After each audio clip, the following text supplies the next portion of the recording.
परोर आलू के सब्जी बनबै छी। सब्जी जे बनबै छी त आलू के उबाल के बनबै छी, आलू परोर के सब्जी। त परोर के काट दै छी। अब ई आलू उबालल छै ओकरा हम छील दै छी। उसनल आलू छै तकरा हम बढ़िया से छील दै छी। टमाटर काट लै छी। अब आलू सबटा के काट लै छियै, आराम आराम से कटबै, उबालल आलू छै ने। अब देखो पूरा हम तैयार क देली काट खुट के। अब हम बनबै छी। लोहिया में तेल ध दै छियै आ पचफोरन, तेजपात, हींग आ ओता कनी देर फोरन जरै छै ताबे त हम परोर के त धो लै छी। फोरन जर गेलै, आब एमे हम परोर ध दै छी। परोर के भूज दै छी बढ़िया से। आ परोर अब एकरा बढ़िया से भुजा गेलै परोर, जैसे लाल भ गेलै, यही में सिद्ध भ गेलै परोर भुजे में।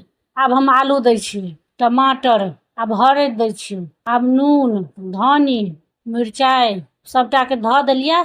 एकरा बढ़िया से मिला देबै। एखन कनी काल तक मसाला के भुजा देबै। मसाला भुजा गेलै में बढ़िया से। अब गरम मसाला में ध देलियै। अब एमे पानी द दै छी। जते पानी देबे के हैत ओते पानी ध देबै। पानी ध के बढ़िया से मिला देबै। सब्जी सिद्ध भ गेल छै। आब एकरा थोड़े काल तक खौला देबै तहन उतार देबै। ये खौल गेलै। अब ई सब्जी बन के तैयार भ गेलै। वीडियो केहन लागल कमेंट क के बताएब। चैनल के सब्सक्राइब क देबै। धन्यवाद।